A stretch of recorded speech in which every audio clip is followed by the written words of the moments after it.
Nakuha ng New York Knicks mga kabasketball ang kanilang unang NBA Cup Championship sa pamamagitan ng hard-fought victory laban sa San Antonio Spurs sa Las Vegas.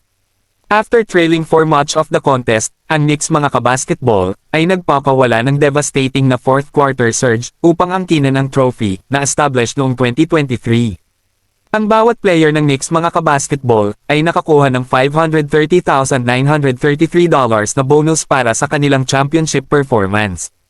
Ang Knicks mga kabasketball found themselves sa isang maagang butas na trailing sa 30-28 pagkatapos ng opening quarter. Ang balanced attack ng San Antonio mga kabasketball sa pangunguna ng efficient play ni Luke Kornet at ang playmaking ni Steven Castle ay kept New York on its heels na extended ng Spurs mga kabasketball ang kanilang advantage sa 61-59 sa halftime kung saan nag-init si De'Aaron Fox sa huling bahagi ng second quarter gamit ang mga clutch basket. Itinulak ng San Antonio ang kanilang kalamangan sa 8 puntos sa third quarter na umabot sa 94-89 lead advantage by period's end. Ang 30-foot three-pointer ni De'Aaron Fox at ang highlight reel dunks ni Victor Wembanyama mga kabasketball ay nagpasigla sa Spurs. Gayunpaman, nanatili ang Knicks within striking distance salamat sa interior presence ni Karl Anthony Towns at sa timely scoring ni Jordan Clarkson mula sa bench. Nag-exploded ang Knicks mga kabasketball sa final frame na outscoring ang San Antonio sa 35-19 to seal the championship.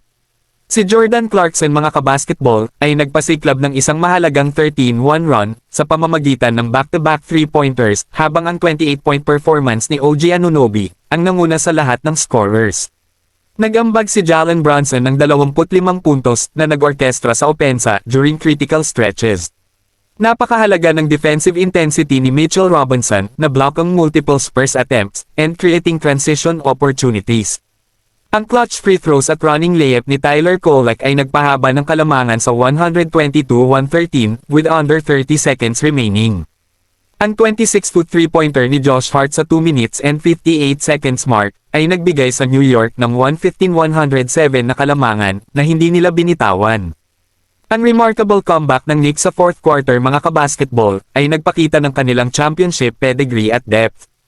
Matapos makapasok sa knockout rounds na may momentum from defeating sa Orlando sa semifinals, na kumpleto ng New York ang kanilang NBA Cup run na may dominant defensive intensity at balanced scoring.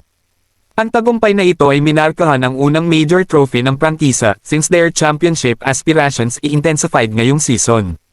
Sa kabila ng pagkatalo, ang San Antonio Spurs mga kabasketball ay nagpakita ng flashes of brilliance ngunit hindi nila nalampasan ang defensive intensity ng New York.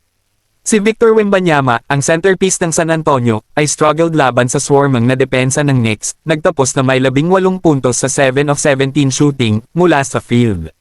Nagbigay si De'Aaron Fox ng consistent production na may malakas na playmaking throughout, habang nagambag si Devin Vassell ng 12 puntos sa 4 of 14 shooting. Si Steven Castle mga kabasketball, 15 points showcased his potential, ngunit hindi napantayan ng batang Spurs ang fourth quarter execution ng Knicks.